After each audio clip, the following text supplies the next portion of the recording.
If you've ever wanted to reclaim your power from an emotionally abusive narcissist, or if you've left a conversation feeling small, more confused, or silenced even, this is for you. Today, I'm sharing 10 strategic moves that make narcissists panic.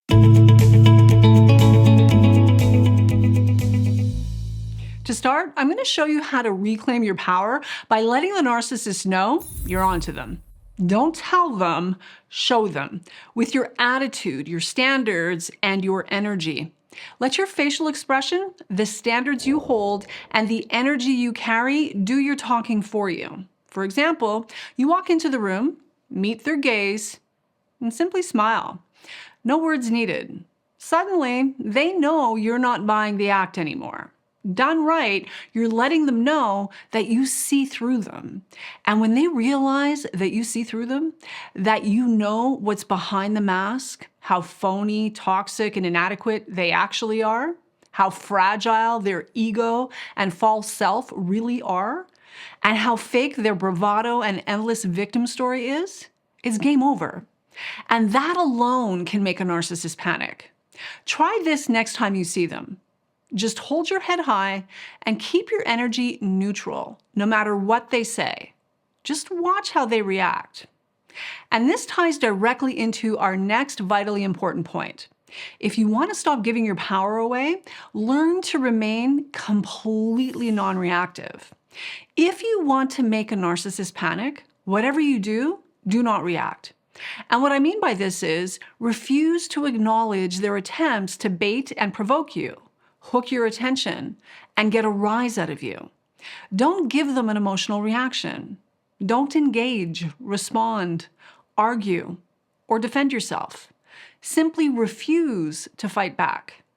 Narcissists need emotional intensity. They feed off of drama and chaos.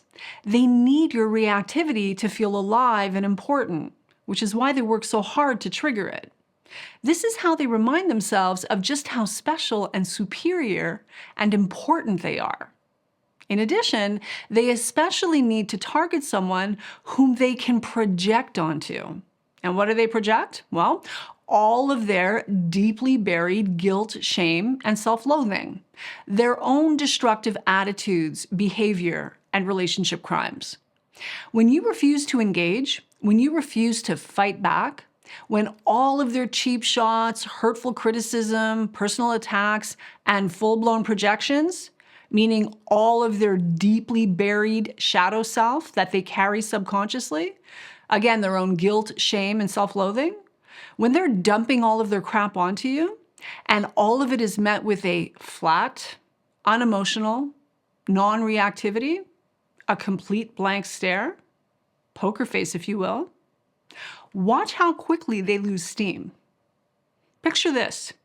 They throw a jab at the dinner table, and you just look at them, calm, unbothered, and silent.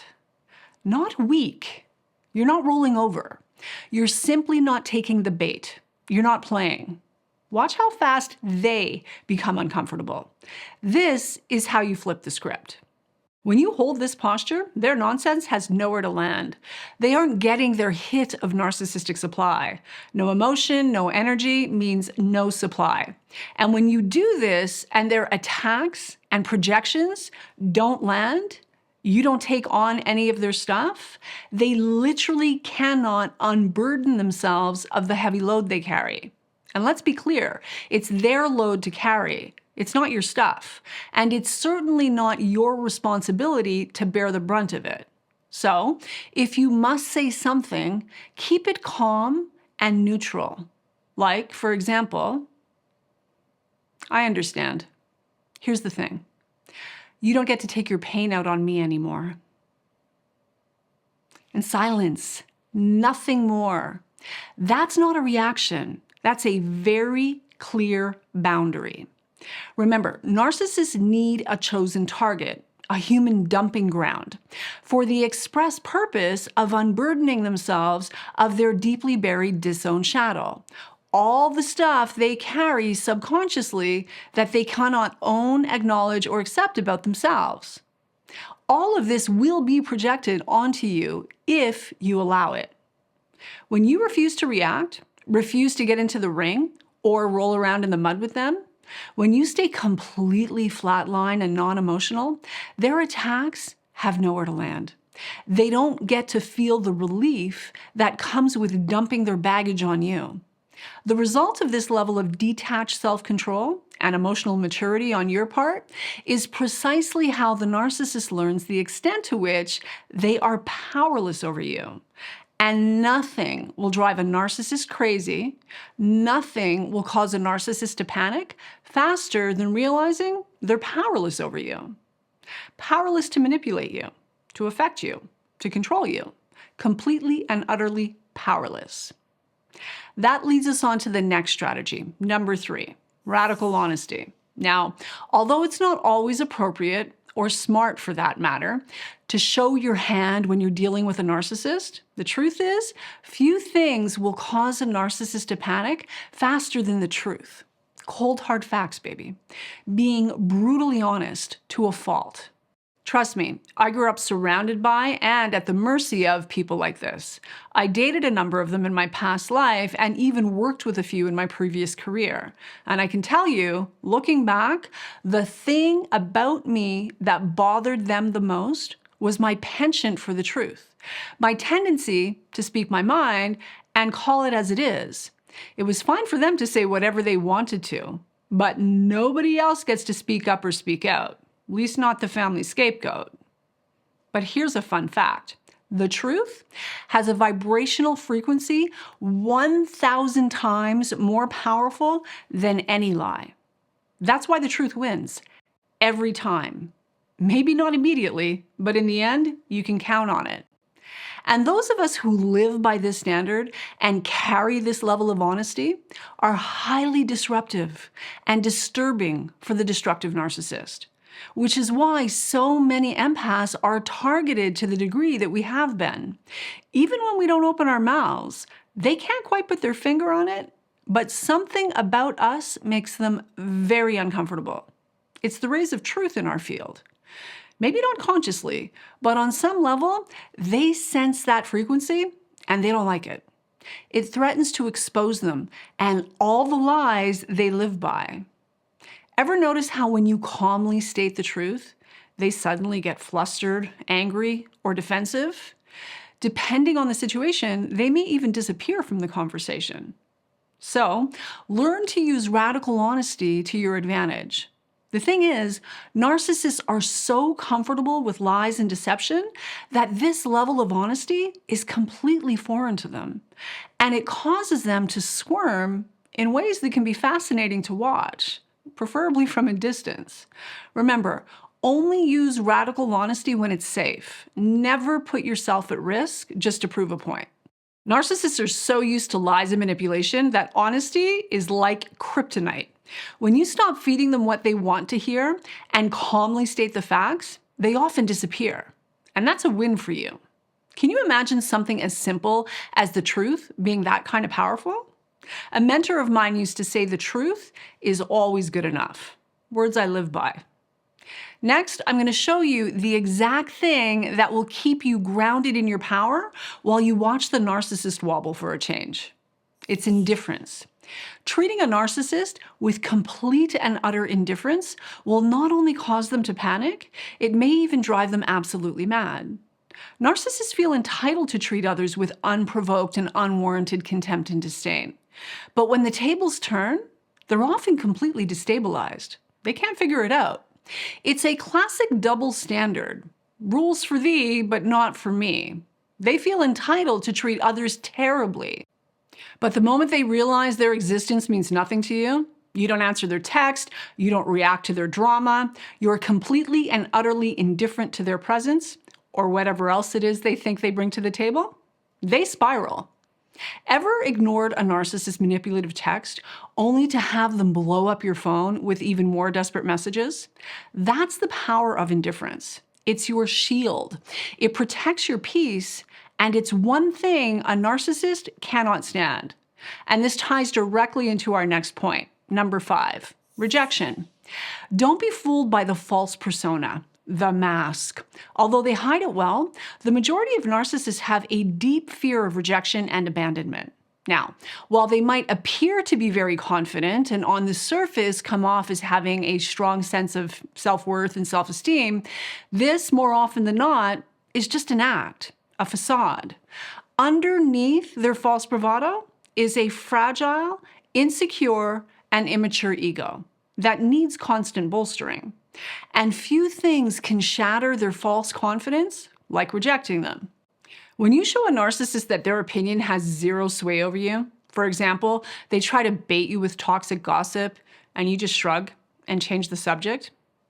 When you show them their control dramas, power dynamics, all the loyalty conflicts they create, and the perceptions they work so hard to manipulate, all of it.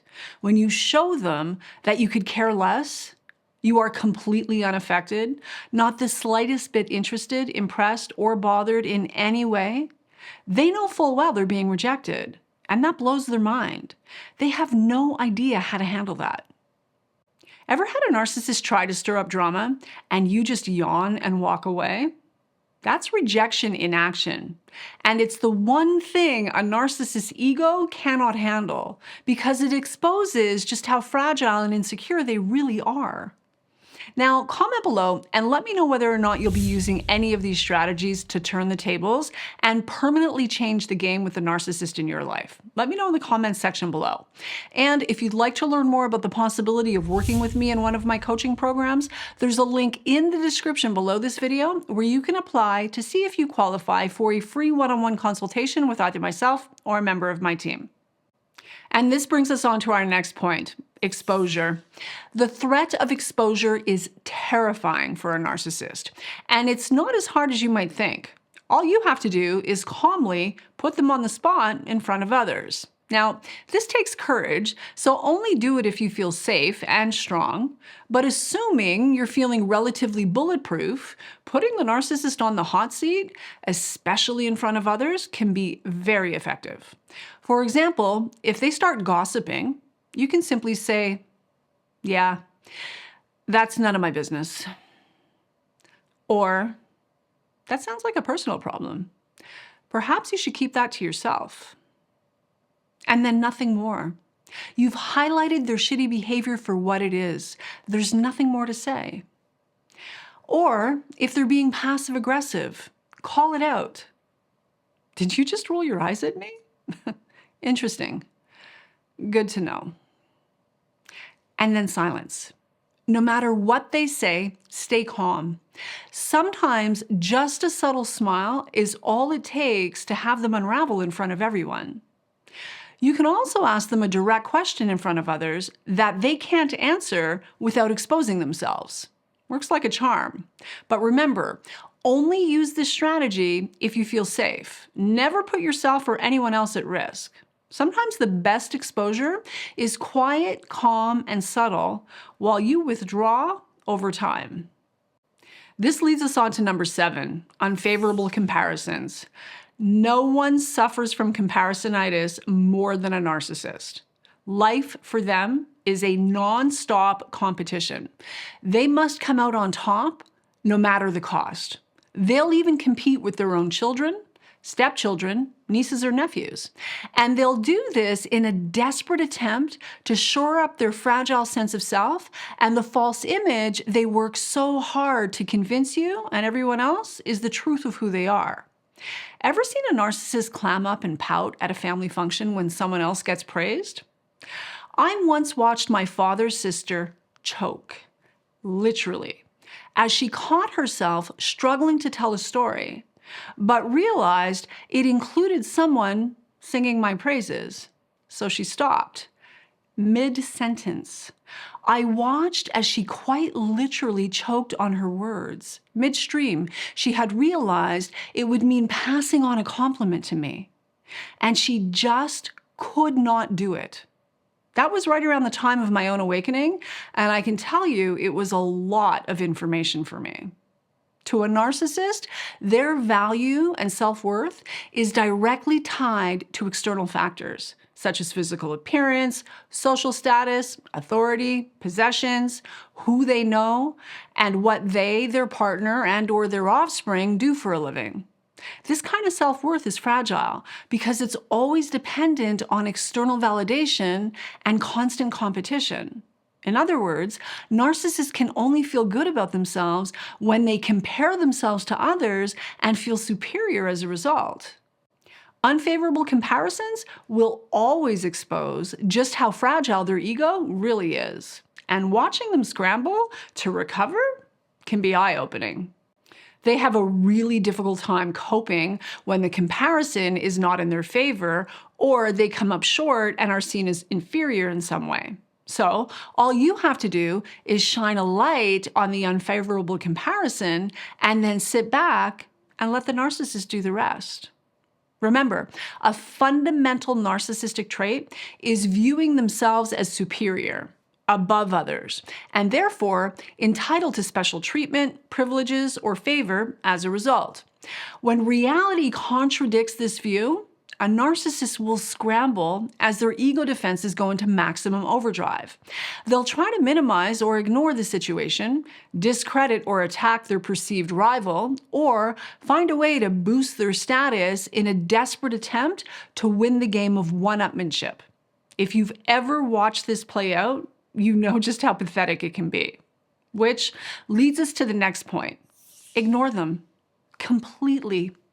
Do not give them any attention. Zero, nothing, nada. Don't return their calls, do not respond to texts, and don't reply to emails. Give them nothing. In fact, if you're smart, you're not even reading that nonsense. This is how you starve a narcissist out, both emotionally and energetically, and cause them to panic in the process. Ever watched a narcissist ramp up the drama when you stop responding?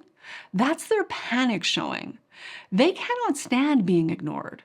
If you hold the line and refuse to engage by not responding, eventually the drama will drop off and they'll move on, leaving you in peace. Now that said, if for any reason you can't ignore them entirely, then ignoring them is often no more complicated than not taking anything they do or say seriously.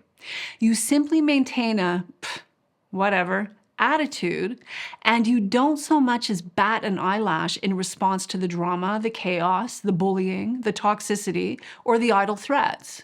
In doing so, you're fundamentally highlighting the fact that you're dealing with an entitled emotional toddler in an adult's body who is suffering from egotistical delusions of grandeur. They know it, and you know it. By ignoring their grandiose stories and all the virtue signaling, their ego takes a huge hit.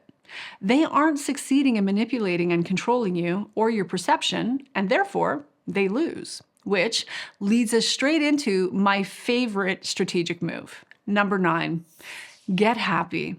Seriously, if you want to make a narcissist panic, any narcissist in your life, become the happiest person you know. Legitimately, genuinely, authentically happy. Really happy and at peace. Make the decision to start living your best life as your best self, whatever it takes to get there. And then let the narcissist eat their heart out when you do. I promise you they will. Have you ever posted a photo of yourself laughing and having a great time with friends, only to get a weird passive-aggressive message from them?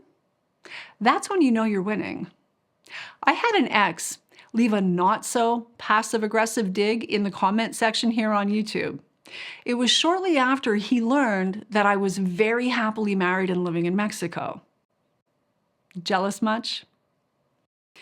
What most people don't realize is that happiness is a choice, and you can choose it.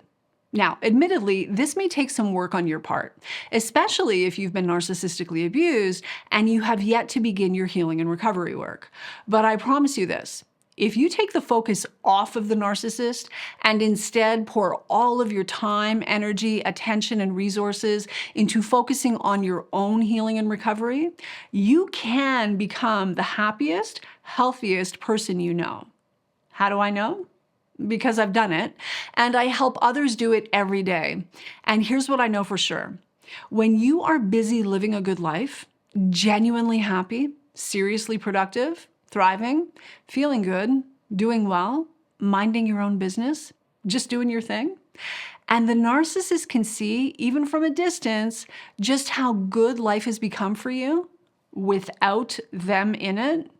They know you're not the least bit curious about them, what they're up to, or who they're doing it with, because you're just too darn happy to notice or care. That, more than anything, will be enough to cause a narcissist to panic. And if you want help becoming the happiest person you know, check out TamieMCoaching.com for programs and reviews. Happiness is the one thing a narcissist can't control, compete with, or take away from you once you take your power back. And that brings us to number 10, going no contact. When you establish and maintain no contact with a narcissist, especially over the long term, what you're really demonstrating is that you've given up on them entirely. You've closed the door and walked away for good. This is not a negotiation, and it's definitely not a game. It's absolute and complete detachment on all levels. Absolute and complete disinterest on all levels. I couldn't care less. I love me more, and you are dead to me, period. No attention, no energy, no care, no concern, no narcissistic supply, which boils down to no contact. And for the record, going no contact isn't cruel. It's the ultimate act of self-respect. It doesn't make you bad, wrong, heartless, unfeeling, unloving, unkind, or any less spiritual than you might otherwise be. What it makes you is wise, strong, happy, healthy, and peaceful.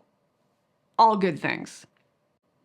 Now that you know the 10 things to do to make a narcissist panic, watch this next video where I'll show you exactly what to say when a narcissist disrespects you.